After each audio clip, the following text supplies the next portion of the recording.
Sir నమస్కారం sir. నమస్తే అండి.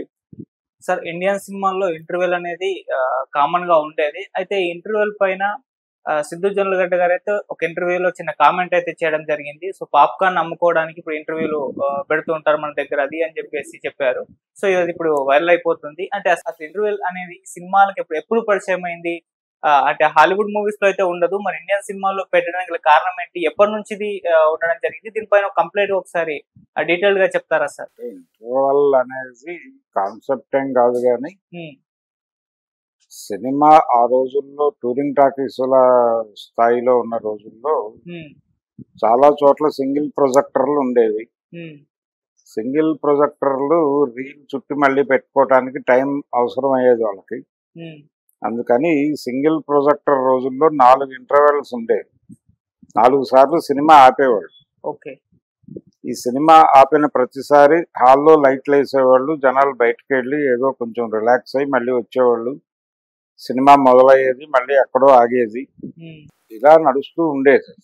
అయితే ఆ తర్వాత డబుల్ ప్రొజెక్టర్లు వచ్చాక ఒక ఇంటర్వెల్ పెట్టారు. ఒక ఇంటర్వెల్ కింద స్థిరపడింది. స్థిరపడిన తర్వాత కూడా గ్రామాల్లో సింగిల్ ప్రొజెక్టర్లే ఉండేవి. అక్కడ 4 ఇంటర్వెల్ల కథే నడిచేది. హ్మ్. ఆ తర్వాత అక్కడ కూడా డబుల్ ప్రొజెక్టర్లు వచ్చేసినాయి. అయితే ఈ క్రమంలో ఒకసారి ఎప్పుడో చక్రపాణి గారిని ఎవరో అడిగితే ఆంధ్రపత్రిక విలేకరి, సినిమాల్లో పాటలు ఎందుకు పెడతారండి అని అడిగితే ఆయన ఈ విషయాలన్నీ చెప్పాడు. పాత రోజుల్లో సింగిల్ ప్రొజెక్టర్లు ఉండేవి, 4 ఇంటర్వెల్స్ ఉండేవి, జనాలు బయటకు వెళ్ళి కొంచెం రిలాక్స్ అయ్యి వచ్చేవాళ్ళు. కానీ ఇప్పుడు డబుల్ ప్రొజెక్టర్లు వచ్చేసిన తర్వాత ఆ బయటికి వెళ్ళి రావటం ఇబ్బంది పడుతున్న వాళ్ళని ఆనందపరచడం కోసం పాటలు పెట్టాం. అంటే పాటలు వచ్చినప్పుడు కాస్త బయటికి వెళ్ళి ఏదో సిగరెట్ తాగో మరొకటి చేసో రిలాక్స్ అయ్యి వస్తారు అనేది ఆయన ఉద్దేశం. అయితే ఈ 4 ఇంటర్వెల్స్ ఉండేవి సినిమా హాళ్లలో అనేది ప్రజెంట్ జనరేషన్ తెలియకపోవచ్చు. సింగిల్ ప్రొజెక్టర్ మీద నడిచిన థియేటర్లు ఆ రోజుల్లో ఎలా ఉండేదంటే నేల అంటే ఇసుక ఉండేది, హ్మ్. బెంచి అంటే ఆనుకోవటానికి అవకాశం లేని బల్లలు ఉండేవి. హ్మ్. ఆ తర్వాత కుర్చీ అనే క్లాస్ ఉండేది. కుర్చీ అనే క్లాస్ అంటే అదేం కుషన్ సీట్లు ఏం కాదు, పుష్ బ్యాక్ కాదు, జస్ట్ ఈ ఫోల్డింగ్ చైర్స్ వేసి ఉండేవి. హ్మ్. చాలా మందికి ఈ తరహా థియేటర్లు గుర్తుండే అవకాశం తక్కువే ఈ జనరేషన్లో. ఆ రోజుల్లో ఎలా ఉండేదంటే ఇంటర్వెల్ ఈ నేల క్లాస్కి వచ్చే ఇసుకలో కూర్చునే వాళ్ళందరూ కూడా దిగువ తరగతికి చెందినటువంటి వాళ్ళు అయి ఉంటారు. కుల సమాజం ప్రకారం చూస్తే కింది కులాల వాళ్ళు అయి ఉంటారు. వాళ్ళు ఎప్పుడైతే ఇంటర్వెల్ ఇచ్చాడో అంటే లైట్లు వెలిగి సినిమా ఆగిపోయిందో ఇమ్మీడియట్గా అక్కడ ఒక లైన్ గీసి కబడ్డీ ఆడేవాడు కుర్రాళ్ళు. ఆ కబడ్డీ ప్లే చూడటానికి ఈ 2 క్లాసుల వాళ్ళు వెళ్ళి ఆ తడికల దగ్గర నిలబడేవాడు. నిలబడి అది మధ్యలో 8 పాయింట్లు అప్పుడో ఎప్పుడో వాడు రీల్ సర్దుకుని లైట్లు ఆపేవాడు. హ్మ్.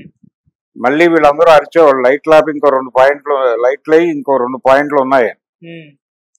మళ్ళీ సినిమా ఆపి మళ్ళీ లైట్లు వేస్తే 2 పాయింట్లు అయిన తర్వాత వీళ్ళు ఓకే చెప్పాక సినిమా మొదలయ్యేది. హ్మ్. ఇలా చాలా రకరకాల విన్యాసాలతో సినిమా నడుస్తూ ఉండేది. ఇది ఒకప్పటి సినిమా హాల్ పరిస్థితి. హ్మ్. ఇప్పుడు సినిమా హాల్ స్థితి మారిపోయింది. ఆ రోజుల్లో తర్వాత ఎయిర్ కండిషన్ థియేటర్లు వచ్చినప్పుడు కూడా ఈ ఇంటర్వెల్లో జనాలు బయటికి వెళ్ళి ఏదో ఒకటి కొనుక్కొని వచ్చి లోపల కూర్చుని తింటూ సినిమా చూడటం అనేది మొదలవుతుంది. అప్పుడు సినిమాలో కొంచెం ఎంగేజ్ అవుతారు ఈ తింటూ చూడటం అనేది. ఈ తింటూ చూడటం అనే వ్యసనం మీద హ్మ్. సొమ్ము చేసుకోవటానికి ఇప్పుడు మల్టీప్లెక్స్ల్లో మనకి పాప్కార్న్లు వెలిసినాయి. సిద్ధు జొన్నలగడ్డ చేసిన కామెంట్ విన్నాను నేను. హ్మ్. అది పూర్తి బాధ్యతారాహిత్యంతో చేసిన కామెంట్. హ్మ్. అంటే అతనికి అసలు సినిమా అర్థం కాలేదు అనేది చెప్పడానికి అదొక ఉదాహరణ. సినిమా థియేటర్ అర్థం కాలేదు అతనికి. హ్మ్. నిజానికి జనాలు ఇంటర్వెల్ తర్వాతే సినిమాతో కొంచెం ఎంగేజ్ అవుతారు. హ్మ్. ఎందుకు ఎంగేజ్ అవుతారంటే బయట నుంచి తీసుకెళ్లిన సరుకులన్నీ తింటూ పూర్తి అటెన్షన్ పే చేస్తారు. ఈ పూర్తి అటెన్షన్ పే చేసేటప్పుడు సినిమా బాగుందా లేదా అనేది చెక్ చేస్తారు. అందుకని సెకండ్ హాఫ్ ని కొంచెం బాగుండేటట్లుగా డిజైన్ చేసుకుంటారు డైరెక్టర్లు, ప్రతి డైరెక్టర్. సెకండ్ హాఫ్ అంటే చూసి బయటకు వచ్చే ప్రేక్షకుడి మీద ముద్ర పడేది అప్పుడే. అందుకని ఇది ఒక గ్రామర్. సెకండ్ హాఫ్ బాగుండాలి, సెకండ్ హాఫ్ మిస్ఫైర్ అయితే సినిమా పోతుంది అనేది ప్రతి సినిమా ప్రేక్షకుడి దగ్గర నుంచి మొదలు పెడితే డైరెక్టర్ వరకు ఒక ఫార్ములాగా అనుకుంటారు. ఓకే, ఇది పాటించాల్సిన అవసరం లేదు కానీ పాటిస్తారు. అదొక ధోరణి. విదేశీ సినిమాల్లో ఇంటర్వెల్ ఉండవు అనేది ఆయన చెప్పాడు. అది గంటన్నర సినిమా. మనకి నాటకాల నుంచి వచ్చిన కల్చర్ వలన 3 గంటల సినిమాలు, పౌరాణిక చిత్రాల నుంచి 3 గంటలు తక్కువ ఉంటే మనం దాన్ని ఎంగేజ్ అయినట్టుగా ఫీల్ అయ్యే వాళ్ళం కాదు ఆ రోజుల్లో. అక్కడి నుంచి వచ్చిన కల్చర్తో మనకి 3 గంటలు ఉండటంతో అనివార్యంగా కనీసం ఓ గంట, గంటన్నరకైనా జనాలు బయటికి వెళ్ళి కాలకృత్యాలు తీర్చుకురావాల్సిన పరిస్థితి ఉంటుంది. అందుకని ఒక కామన్ ఇంటర్వెల్ అనేది పెట్టారు. ఇది చరిత్ర. అయితే ఇప్పుడు సిద్ధు జొన్నలగడ్డ అన్నట్టు ఇంటర్వెల్ పాప్కారం తినటం కోసం ఇంటర్వెల్ తీసేయండి అన్నాడు ఆయన. ఇంటర్వెల్ తీసేస్తే మల్టీప్లెక్స్లు మూతపడతాయనే విషయం తెలుసుకోవాలి ఆయన. మల్టీప్లెక్స్లు బతుకుతోంది, సినిమాలు వేస్తోంది పాప్కార్న్ అమ్ముకోవడం కోసం, జనాలకు సినిమా చూపించడం కోసం కాదు. పాప్కారంతో సహా ఇతర సరుకులు అమ్ముకుంటున్నారు అక్కడ. పాప్కారం ధరలు చూసి జనాలు భయపడిపోతున్నారు.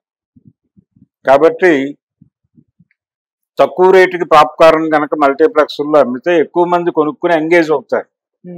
తింటూ మీ సినిమాలు చూసి చాలా బాగుందని బయటకు వచ్చి మాట్లాడతారు. ఆకలితో సినిమా చూడలేరు. సరదాగా ఏదైనా తింటూ చూడటం అనేది మనకి అలవాటు. గతంలో సినిమా హాళ్లలో, క్యాంటీన్లలో రేట్లు ఎక్కువ ఉన్నప్పుడు ఆ తలుపుల దగ్గర అక్కడ కొంతమంది ఈ బుట్టల్లో వాటిల్లో రకరకాల ఆహార పదార్థాలు తీసుకొచ్చి అమ్మేవాళ్ళు. అప్పడాల దగ్గర నుంచి మొదలు పెడితే ఎవరి ఆర్థిక స్తోమతకి తగ్గట్టుగా వాళ్ళు అవి కొనుక్కుని లోపలికి వెళ్ళి తింటూ చూసేవాళ్ళు. ఈ తింటూ చూడటం ద్వారా ఎంగేజ్ అవుతారు అనేది మర్చిపోతున్నాడు ఆయన. జనాలు ఉద్యమంలాగా సినిమా చూడరు. సినిమా అనేది రిలాక్సేషనే. సరదాగా థియేటర్కి వెళ్ళి ఏదో కొనుక్కుని తింటూ సినిమా చూస్తారు అనేది ముందు అర్థం చేసుకోవాలి ఆ పెద్ద మనిషి. ఆ ఏరియాలో ఆ వీక్నెస్ని అడ్డం పెట్టుకుని వ్యాపారం చేసి కోట్లు కొడుతున్నారండి. కాబట్టి వాళ్ళు గనక తక్కువ వేరే తీసుకెళ్ళడానికి కూడా వీల్లేదు. అక్కడ థియేటర్లోకి వెళ్ళేటప్పుడు చెక్ చేస్తారు, వీడు ఏమైనా చాక్లెట్ లాంటిది పట్టుకెళ్ళి అది చప్పరిస్తూ సినిమా చూస్తాడేమో.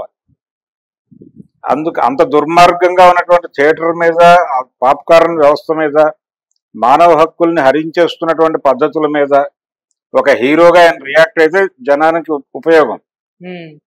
ఇంటర్వెల్ పాప్కార్న్ కోసం పెడుతున్నారు అన్న పెద్ద మనిషి ఆ పాప్కార్న్ ధరలు ఎలా ఉన్నాయో తెలుసుకోవాలి, మాట్లాడాలి కదా. ఫస్ట్ హాఫ్ బాగుంది, సెకండ్ హాఫ్ బాగుంది అని రకరకాలుగా అభిప్రాయాలు వచ్చాయి. ఈ ఫస్ట్ హాఫ్, సెకండ్ హాఫ్ లేకపోతే అసలు ఏ హాఫ్ లేదు, సినిమా గురించి ఒపీనియన్ చెప్తారు అనేది ఆయన ఒపీనియన్.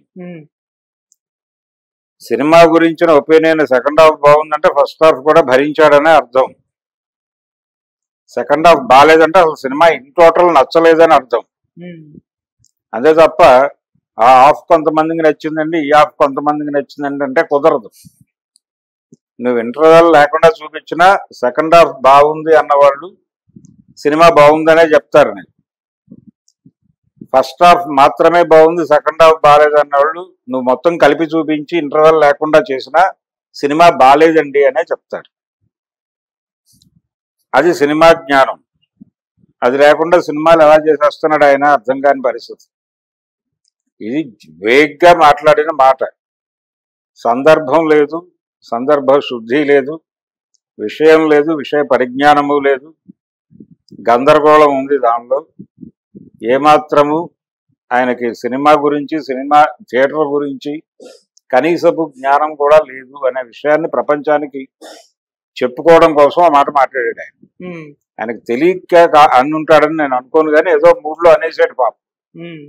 కానీ ఆయన సీరియస్ గా పట్టించుకోవాల్సింది థియేటర్లో తక్కువ రేట్లకు పాప్కార్న్ అమ్మండి, అందరూ పాప్కార్న్ కొని సరదాగా సినిమా చూసి బాగుంది అంటారు బయటకు వచ్చి. సినిమా థియేటర్లకు జనాలను రప్పించాలంటే అర్జెంటుగా మల్టీప్లెక్స్ల్లో స్నాక్స్ ధరలు తగ్గించవలను అనే ఒక డిమాండ్తో ఆయన ఉద్యమం ప్రారంభిస్తే జనాలు ఆయన వెనకాల నిలబడతారు. ఆయన గుర్తుపెట్టుకుని ఆయన సినిమాలు చూస్తారు. ఆ విషయం తెలుసుకుని కొంచెం ఆడియన్స్ ఫ్రెండ్లీ హీరోగా ఉండటం మంచిది. ఆయన ఓకే. ఆడియన్స్ మీద దాడులు చేసే ప్రయత్నం చేస్తున్నాడు ఆయన. ఉమ్, వాళ్ళ జీవితాలు ఆధారపడింది ఏదో మేరకు ప్రేక్షకుల మీదే. ప్రేక్షకుల మీద యాటిట్యూడ్ చూపిస్తే ప్రమాదం. ఉమ్, అందుకని దాన్ని దృష్టిలో పెట్టుకుని సినిమాలు చేస్తే పద్ధతిగా ఆయన సినిమాలు ఎవడైనా చూస్తాడు. లేకపోతే తీసి పక్కన పెడతారు. ఆయన ఇంకో వ్యాపారం ఏదో చేసుకోవాల్సి ఉంటుంది. ఓకే. ఆయన ఆల్రెడీ ఇంకో వ్యాపారంలో ఇంట్రెస్టెడ్గా ఉండి సినిమాలను నెగ్లెక్ట్ చేసినప్పుడే ఇలాంటి మాటలు వస్తాయి. ఉమ్, బహుశా ఆ పనిలో ఉన్నాడేమో అని నా doubt. Okay sir. Thank you so much sir. Thank you.